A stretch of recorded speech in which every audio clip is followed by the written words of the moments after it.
कोरोचीत 68.18% मतदान. जिल्हा परिषद व पंचायत समितीसाठी काटेकी टक्कर. कोरोची जिल्हा परिषद मतदारसंघात कोरोची गावात शनिवारी शांततेत व उत्साहात मतदान पार पडले. सकाळी 7 वाजल्यापासून सुरू झालेले मतदान सायंकाळी 7 वाजेपर्यंत चालले होते. एकूण 68.18% मतदानाची नोंद झाली. एकूण 10,125 मतदारांपैकी 6,903 मतदारांनी आपला हक्क बजावला. यामध्ये 3,347 महिला व 3,556 पुरुष मतदारांचा समावेश आहे.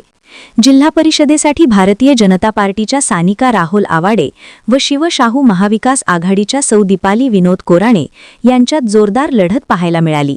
पंचायत समितीसाठी भाजपकडून सुमेध उर्फ सनी ओळकर, महाविकास आघाडीकडून आनंद भास्कर शेट्टी व अपक्ष आनंद सूर्यवंशी यांच्यात चुरशीची त्रिकोणी लढत रंगली आहे. गेल्या 8 दिवसांपासून प्रचाराची रणधुमाळी सुरू होती.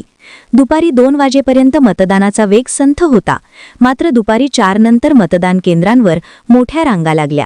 सायंकाळी 5:30 वाजता गेट बंद करून आत असलेल्या मतदारांचे मतदान पूर्ण करण्यात आले. यावेळी कोणताही अनुचित प्रकार घडू नये म्हणून शहापूर पोलीस ठाण्याच्या वतीने कडक बंदोबस्त ठेवण्यात आला होता. मतदानाचा निकाल उद्या सोमवार 9 फेब्रुवारी रोजी इचलकरंजी येथील राजीव गांधी भवन येथे जाहीर होणार असून कोरोचीत पुन्हा कमळ फुलणार की मशाल पेटणार अथवा नारळ आघाडी मारणार याकडे सर्वांचे लक्ष लागले आहे. वसुंधरा शक्ती न्यूजसाठी पत्रकार विजय तोडकर. चॅनेलला सबस्क्राइब करा.